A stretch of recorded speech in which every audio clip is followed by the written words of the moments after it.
Hello, it's Katie here. I'm just going to share a little tutorial I've made of even count peyote stitch. Now, lots of people ask me when they're starting out as beginners what it's good to learn to begin with, and even count peyote is definitely one technique that I would recommend. After the tutorial, in which you'll learn everything you need to know, I'll share a few patterns, and honestly any of those are something you could use to get started right away. So I hope that will give you some help and some inspiration. Now, before I get on to that, I need to say a quick thank you as well. The tutorial is actually one that I made to go in this ebook, Beaded Christmas Table, and I want to thank the publisher for letting me share that with you. The ebook's got loads of other video tutorials in it, as well as 9 really gorgeous Christmas decorations. So if that sounds interesting to you, I'll leave a few details in the comments down below, and you can check that out as well. But let's get on to the beading. Even count peyote is great for making strips of beadwork, and it has a nice easy turnaround at the end of each row.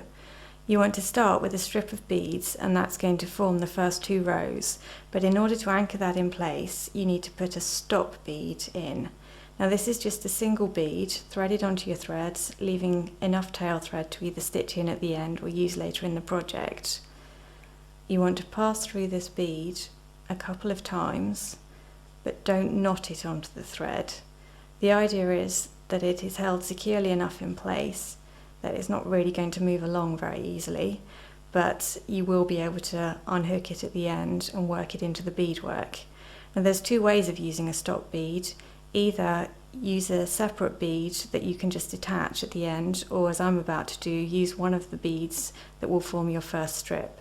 So I want 8 beads in my first strip, and that's going to make 2 rows of 4 beads. So that's bead number 1, 2, 3, 4, 5, 6, 7, 8. Slide them right the way along till they're sitting up tight with your stop bead.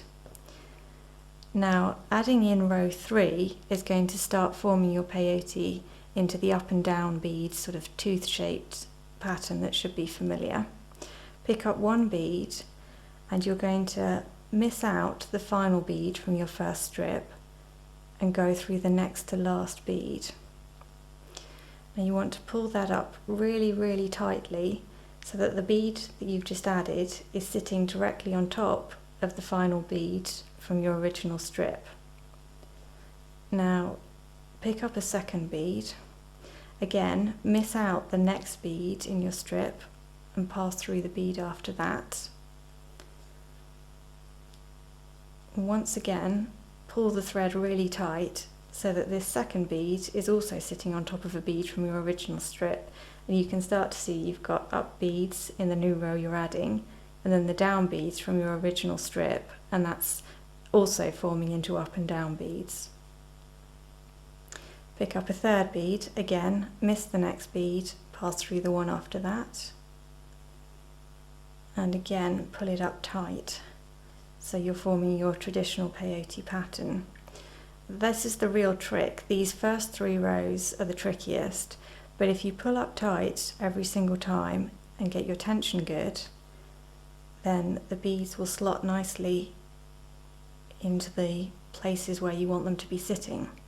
You can see that 4th bead has now finished off the row, and I'm exiting from one of the beads in my original strip, but I'm ready to turn around and move back along my beadwork from left to right in this instance. So I want to pick up 1 additional bead.